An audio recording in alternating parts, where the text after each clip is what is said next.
Welcome everyone to our webinar either this morning, this afternoon or this evening, wherever you might be dialing into across the world. We're here at Oxford this morning, and we're very grateful for you to be joining us today to discuss some interesting alumni stories which we have had from participants in our leadership programs from our open programs portfolio. This morning, as you will have seen, we have a moderator, Sue Dobson, who works on both of our key leadership programs and is Associate Dean of Faculty here at Side Business School.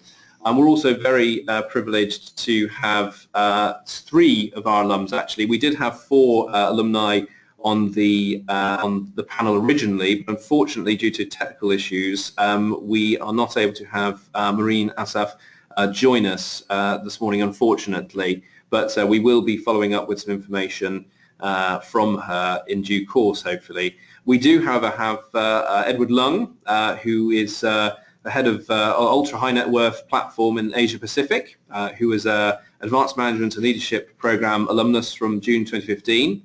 David Powell, who is the CEO of Typhoon Consulting in Hong Kong, who is a Oxford Strategic Leadership Program alumnus from May 2014, and Caroline Willicke, Head of Macroeconomic Statistics at the European Central Bank in Germany, who is also an Oxford Strategic Leadership alumna from November 2015. So we will be exploring their stories today, and we very much welcome your questions, which we will take down during the webinar, and there is a session towards the end of the webinar where we'll be asking these questions to the panel for you. So without further ado, I will hand you on to our moderator for today, Sue Dobson.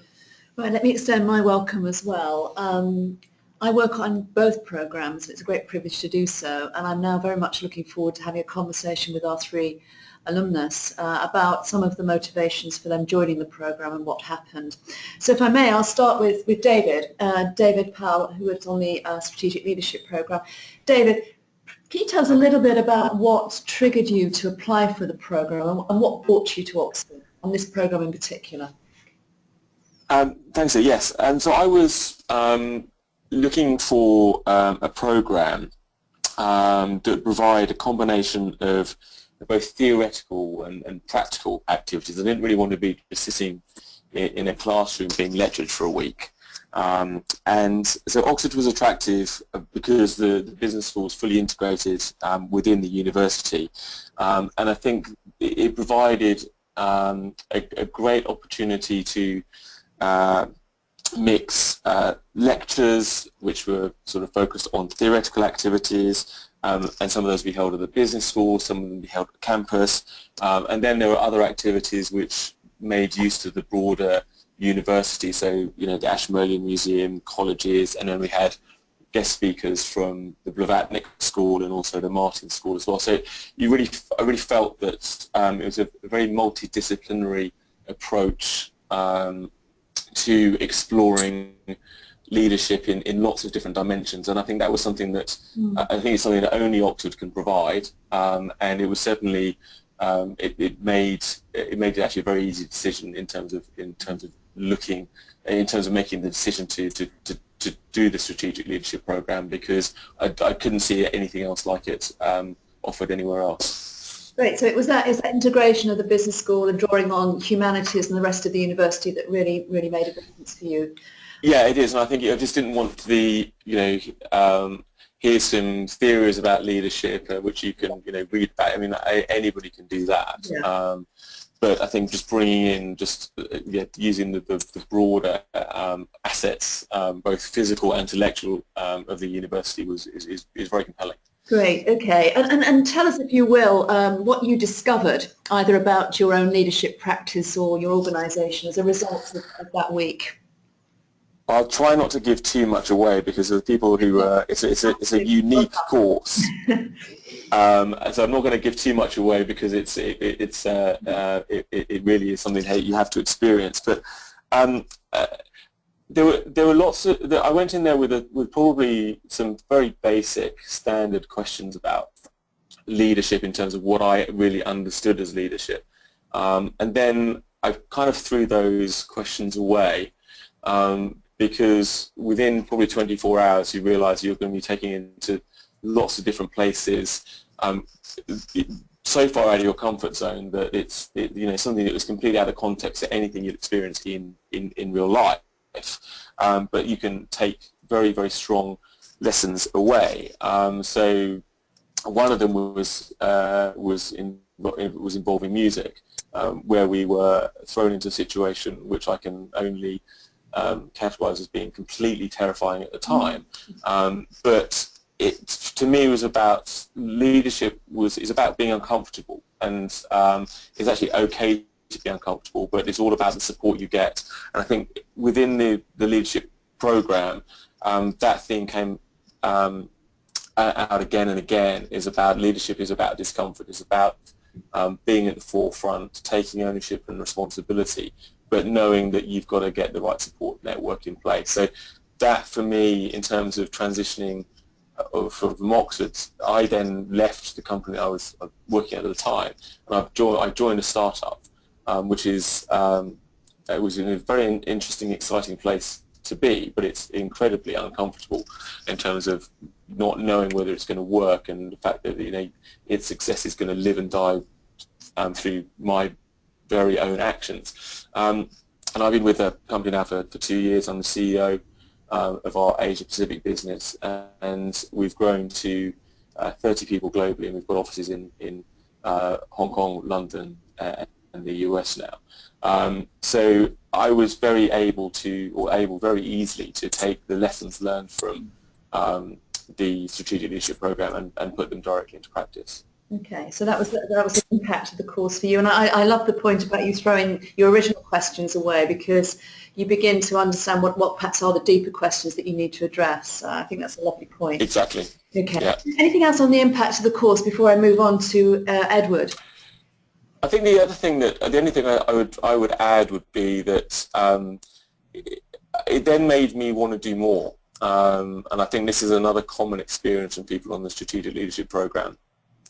People go in there with certain expectations, and usually, in fact, I can say wholeheartedly from everybody who I was on the course with, it far exceeded our expectations in so many different ways. But for me, it's about the leadership piece was really important to me. So I then applied for the Oxford University Executive MBA program, which I've actually just completed. So for me, the strategic leadership program then acted as a stepping stone onto the executive MBA program as well. So from that, I was able to continue exploring leadership and lots of other different activities from the business school, but within the broader university context as well. Okay. Well, thanks very much indeed, Edward. Let me move now to Edward. Edward, you were on the AMLP, and I guess, again, can you say what triggered you to apply for that particular program? Yes, good morning, Sue, and good morning to everyone that's joined the webinar. I was very specific in wanting to take part in the Advanced Management and Leadership program in June of 2015. I have a background in finance, and I was looking at that time to make a slight pivot in my career. So I wanted to move away from what was a sort of a highly transactional role that I was in to a much more sort of business management and strategic management role. So I suppose when I was looking at the Advanced Management and Leadership program, I had sort of three very specific motivations in mind, and sort of the first one was the content. So the first point I wanted to make was that I wanted to get a much more holistic view on business, and the course covered in that 3-week residential program at Egrove Park sort of aspects of business that I didn't have formal training on and didn't necessarily have a lot of exposure to in the sort of the past 15 years of work experience that I had at the time. And so, things such as sort of organizational behavior, marketing, these were topics that were covered, very intensively throughout that 3-week period. both from a theoretical perspective and also from a practical perspective. So I benefited, purely from the content of having those that material delivered by professors and fellows of the Saïd Business School. So that was the first motivation, which is the content aspect of it. The second sort of motivation was very much on the leadership development piece, and for me that meant several things. So firstly, it was about styles of leadership. I became sort of quite increasingly cognizant of the various styles of leadership, particularly in a large global organization that I was working for at the time, and how different styles of leadership can very much impact your direct, the people that you directly work with, but more importantly, how you shape the direction of the organization. So I was very interested in sort of not only the sort of the practical aspects, but how the Saïd Business School presented their views on what I think is a very important aspect of global business at this point in time. And over and above that, I think there are really, really good communication segments that was prepared and presented as part of the program. I remember spending time with actors on a Saturday morning, and the purpose of that was getting advice from professional actors as to how to actually communicate a point or communicate a message or communicate a character and fill a room. And I think that perspective was particularly novel and something that I've taken away from since the program and tried to make use of. And the third piece of motivation for me was, I just wanted to hear from like-minded people that were on the course with me, who I thought would share the same challenges that I've shared, and wanted to hear from them as to how they deal with it, and what has worked for them and what hasn't. And that was a wonderful forum to sort of make those connections, and these connections have become very close, and hear from them as to how they've dealt with a whole raft of issues and how they continue to deal with these issues. So that was a piece that I wanted to make sure that I made use of. Okay, super. Thank you very much. And again, asking you about what you discovered, either about yourself or your role, and as a result of doing the program, what was it that you really discovered? Yeah, I mean, it's a very good question, because I sort of talk about sort of this sort of journey of self-discovery, and I don't want to be overly philosophical about it, but I think the course is designed in order to sort of take out what you want to take from it. So you can really come into it with a set of things that you want to take out, and that will be different from person to person. But for me, my sort of discovery was that sometimes it's not about finding what the right answers are. Sometimes it's trying to work out what the right question is. Yeah. And the experience in those 3 weeks certainly helped me to change my mode of thinking to that style of inquiry. Yeah. But over and above that, and even deeper, it's Eddie, are you the right person to be asking the question in the first place, or are you the right person to be giving the answer? Yeah. And I think these types of issues are really critical. You don't necessarily think about it overtly, or at least I didn't coming into the course, but coming out of it, it certainly sort of formed part of my thinking. So that was sort of the main piece. Okay, that's very helpful. I echo this notion of participants really beginning to embrace questions and asking questions. I think I've seen that too in many of our participants. Just finally, Edward, on the impact, just very briefly, what's the impact of the course been on you and your career?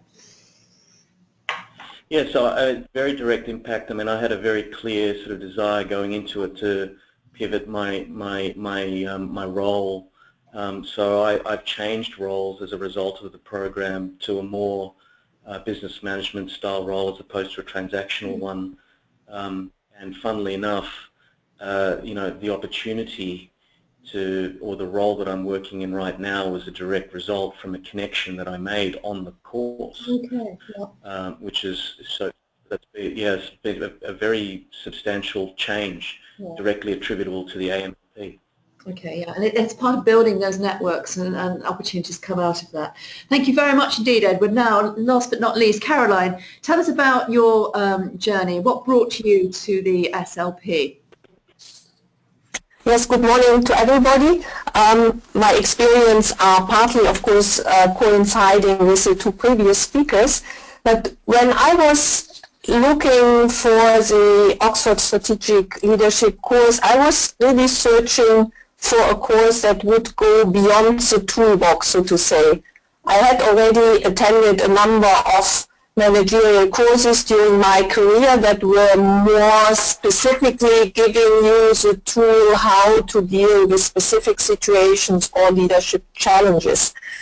But I was looking for something that was a bit outside these traditional courses that I was expecting, and I indeed found it, that would foster more translateral thinking and more transformational approaches. And in addition, I think there are maybe one or two other courses that are a bit similar, but what then made me really going for Oxford was also the campus style, and I really think that this also paid out, so I also enjoyed that very much. So what I discovered during the course was, first of all, how much I could benefit from the arts also to think about leadership challenges. I think this is really something very specific for the Oxford Strategic Leadership course, to really benefit from what Oxford has to give in that respect. And to think about leadership challenges based on Hamlet, for example, was really an eye-opener for me, and that was also something I then took away and tried also to still use then after the course. The same applies for an experience with a conductor class, where we were also given the opportunity for a very short while to conduct ourselves. And also this experience was really having a deep impact on me, and it taught really something on how to deal with a group of people, and in particular, of course, in that case, a group that we didn't know before. So that was one aspect what I really discovered. The second one, coming to Oxford really with a very particular leadership challenge at the time, I also appreciated a lot the tutorials that were happening each day with 6 to 8 other participants of the course with highly diverse backgrounds. So I think it's too often we just discuss, so to say, among ourselves, let's say in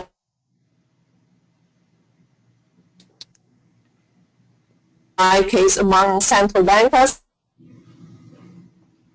Yeah. Okay, I think we may have a little bit of a problem with the, but I think you're actually highlighting there, Karen, the importance of tutorials, and that is true. It's a feature of every day, and I think that opportunity to have a safe space to talk about your challenges and get different people's experiences to work on your challenges is rather important. I think it does make Okay. Sorry? Yeah, very good. Please, Karen, you were talking about the impact of the course on you. Exactly. I think, and a third thing which I took with me was also this discovering new working strategies. So just to give one example, we were, let's say, building our leadership challenge with the help of Lego pieces and things like that, or being introduced into design thinking, and that is something which also colleagues in the organizational field in the ECB are, let's say, trying to trigger, and I try indeed here also with my team to make use of these kind of new techniques, And this was also discovery and something I took with me, how much, let's say, it also helps to change a little bit the angle. Yeah, fantastic. Well, thank you very much, all three of our panelists here. I think there's some very interesting themes there around the importance of embracing questions rather than just trying to get an answer. A lot of self-discovery there. You raised the issue about new networks and safe spaces to really unpack problems. So I think now it's over to looking at some of the questions that our colleagues who are listening have posed. Yes, thank you. Thank you very much, Sue, and the panel so far. That's great. If just a reminder, if you have questions you'd like to ask the panel to explore further into their stories, then please do submit them on the question dialogue box, which is on the right-hand side. You have your control panel webinar. We have one already, which is actually for Edward. So it's from Mark McGillian. Which he says, I empathise with Edward's motives to move from a transactional role into a business leadership and management role. My question is, did the course give you credibility within your organisation or future organisation to make that transition? So if I just push that one towards you, Edward. Yeah, thanks very much, and it's a good question. I mean, the short answer is yes.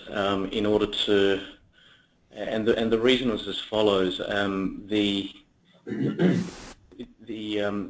new role that I transitioned into was one that I had gotten directly through the program. So, you know, one of the participants at the program I got to know very well, and he offered me an opportunity to come and join his organisation. And you know, this organisation that I now work for just so happened to be the largest competitor of my previous shop. So yes, in terms of sort of delivering that credibility, the answer was yes, because obviously the person that had invited me to come across was on the program himself. But if I think more broadly about you know, the question around would it have been credible vis-a-vis, for instance, the advanced management program that was offered by the HBS, or if it was the similar the advanced management program that was offered by, you know, Columbia Business School? You know, the answer is absolutely yes. I think that they're all sort of held in my mind, and certainly in my organisation, you know, with the same level of respect, I would have thought. So, so yes. So the answer is yes. Okay. Thank you. Another question that we've got then really is to the panel more generally. I mean, how did you maintain this ability to have time to reflect when you went back into busy jobs? Because I think the programs, both of them, in my experience, really emphasise the importance of finding time to think, and that pausing to think isn't stopping work. Anybody like to comment on that? So I'll put my answer that for them first. This was something that came up during one of the tutorial sessions on the Strategic Leadership Program, and I had John Stokes as my tutor, and he just said you just have to carve out time. So what I do now is every week my calendar is blocked out from Friday mornings, and that is no meetings, no calls, nothing. It's just time for me to do what I need to do. So, and as you're right, I'm still working, but it's doing things that I want to do. So nobody else dictates my diary. And I think, you know, however you do it, I think it's vitally important that you do take time for yourself. I mean, I think most people in leadership positions, I've found since I stepped up to being CEO that my diary is no longer my own. I am, you know, I should feel as though, you know, as the leader, I should have control of it. But it's a lot of time is taken up with staff matters, with clients, customers. So it's important that I do carve out that time for myself, and I think it's something that I've taken away from the SLP and put that directly into practice. Okay, Caroline, do you have any comments on that? Yeah, I made exactly the same experience. So for me, it's not the Friday morning, but the Friday late afternoon. But I also try to keep that completely free of meetings in order, in a way, to close the week, to prepare the following week, but to also take a bit of time to think more broadly and more strategically about the topics at stake. And I'm also convinced that without having some kind of rhythm and clear frequency, the risk is high that the transformational is, so to say, a little bit at risk, and that we lose ourselves in the transactional. Yeah, okay. Another question here that's come in. How diverse was the class? And what were the benefits of that diversity for your development and what you got out of the course? Who would like to So the course, I can start if you want. So in our case, the course was highly diverse, first in terms of nationalities. So it went from Nigeria to Australia with obviously a number of colleagues from the United Kingdom, but also from the rest of Europe, Asia. So this was Canada. So this was really extremely widespread. And I think adding even more to this diversity of experience was that colleagues came from small firms, big firms, from public institutions, from universities, cultural agencies. So I think one could hardly have found, let's say, a higher diversity in terms of backgrounds, and that was also making the discussion so interesting. Very good. Edward, any comment from you about AMLP? Was that the diversity on that? Yeah, it was fantastic diversity. You had, I remember on my course we had someone who was, working for a non-profit organisation based in Addis Ababa, through to, a former central bank governor. So, there was certainly a diverse geographical mix. There was a very different and diverse sector mix, and also a different experience mix, and that made for a very fruitful discourse throughout the whole 3 weeks. So it was very rich. Okay, thank you. Another question now: how do the programs help you to bring learning theories or content into your own respective contexts, and really, so how did it make them usable?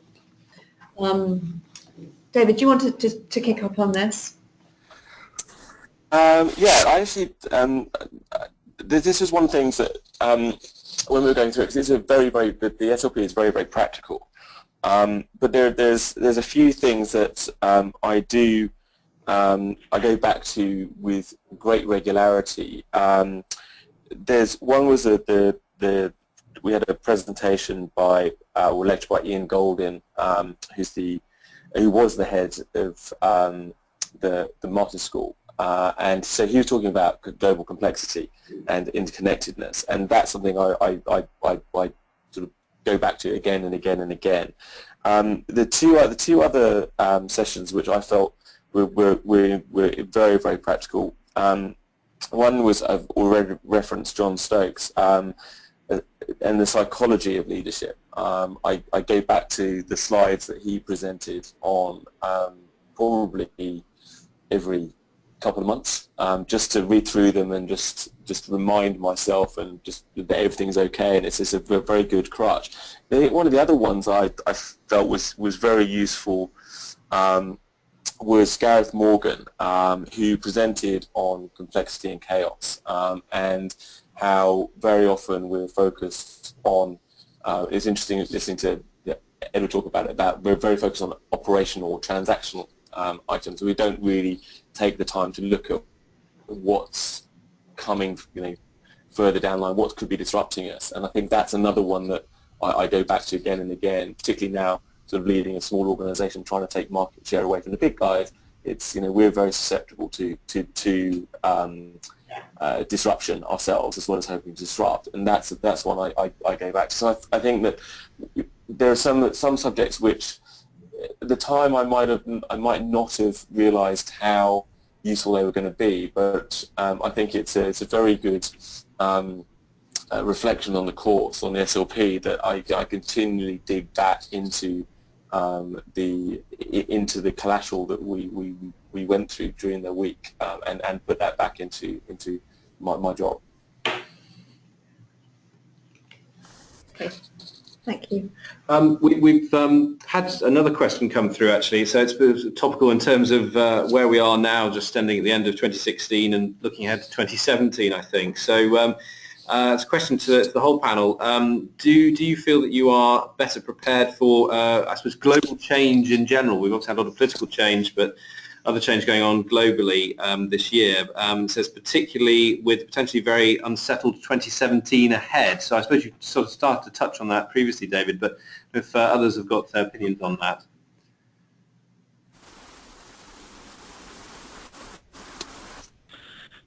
Yeah, so, you know, from my perspective, I think the way that the course has impacted me and how I think about sort of the challenges of 2017, it's very much about how I address the challenges. And, you know, I keep coming back to this thematic that it's not necessarily the answers that you're going to get from, you know, from spending that time in Oxford and spending that time with the faculty and your fellow participants. It's about, you know, how do I actually address the challenges that are going to be presented, and whether it's a change of mindset, or whether it's a change of approach, or whether it's a change of you know, processes, or whatever it might be that's that you specifically have taken out from the project. That's how I sort of think about my 2017. So in my particular industry, you know, obviously we're in a financial services environment. We're very sort of susceptible to market challenges and so forth, and all of these challenges are unpredictable. And you know, for me, that unpredictability translates to how do you strategize across a period of unpredictability. And you know, what I did throughout my 3 weeks at the AMLP was, you know, I kept a notebook. And of course there was a tremendous amount of information that was being fed through to us, but I wrote down in that notebook lots of sort of anecdotes that, you know, I always refer to from time to time. And one of the things that I've got in my notebook, which I've got circled and highlighted and so forth, is something that was said by one of the speakers, who was a retired General and Chief of the UK Armed Forces, and he said, "Wishful thinking is not a strategy." And so when I think about the challenges that come to me, you know, I always just, if that short anecdote, you know, it doesn't provide you an answer, but it prepares your frame of mind as to how to think about, well, okay, what am I going to do in this turbulent environment? And wishful thinking is not one of them. So hopefully that answers the question. So if I can come in our case, so the European Central Bank, of course, there are huge challenges in terms of monetary policy and European integration or disintegration. This is very, let's say, very general for the institution, but we also have huge changes ongoing in the internal organization of the bank, and in addition also that the statistical business model is changing with keywords like big data, data management. Also we have to change a bit how we approach, let's say, the work that we do and how we organize ourselves.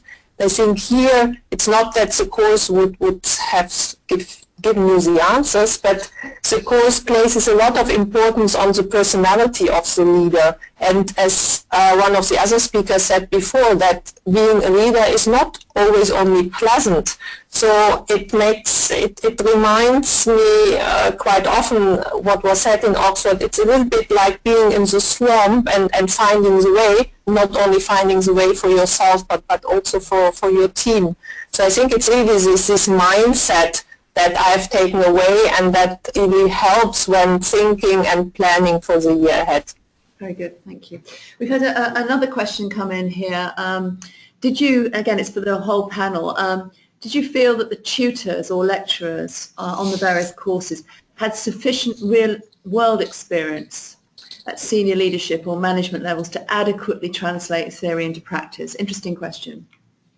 I would say absolutely. I think that the faculty for the SLP is not just Oxford academics, although obviously there's a good representation from the Oxford University faculty, but there are people are brought in from all over Europe who have a mixture of academic interest as well as leadership or psychology or whatever it is. So they're experts in their own field of sort of a domain of leadership. So I think I think the faculty was absolutely fantastic, and they're also used to working.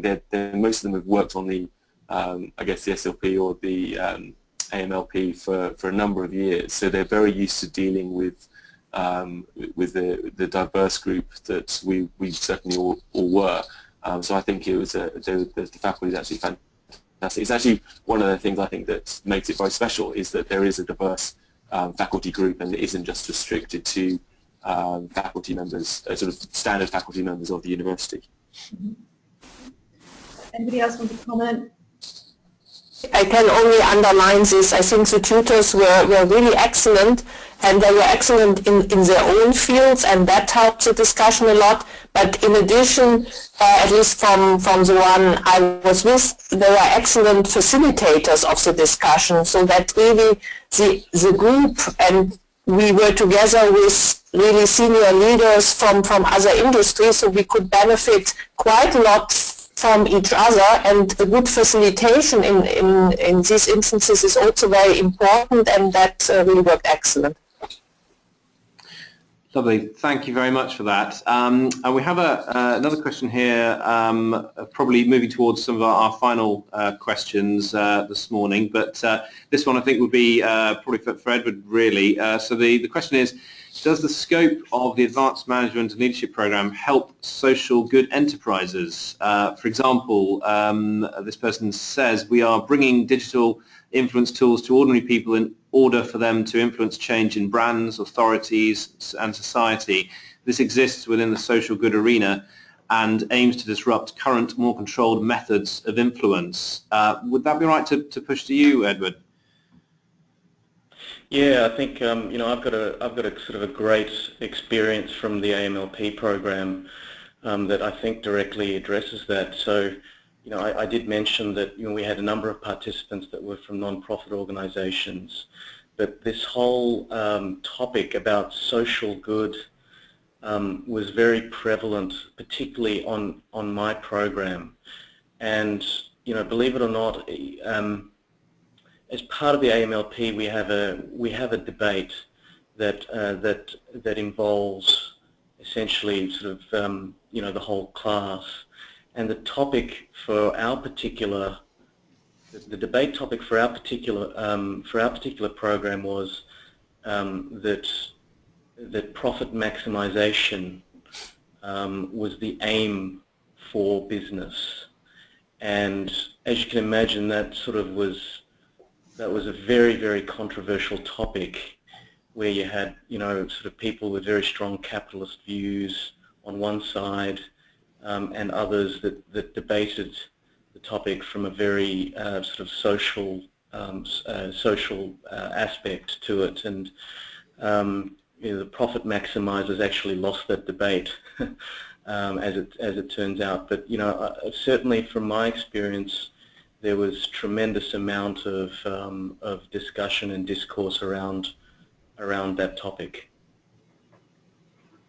Brilliant, thank you very much. And I don't know if there's any other questions coming in. We're unfortunately just running a bit short on time now, so we might have to wrap up that particular area, unless there's anything else you'd like to add, Sue. No, I think that's been extremely helpful. I suppose we are running out of time. Is there anything the panellists would like to say about any aspect of the programmes, or any of the questions that they've subsequently thought of before we say thank you?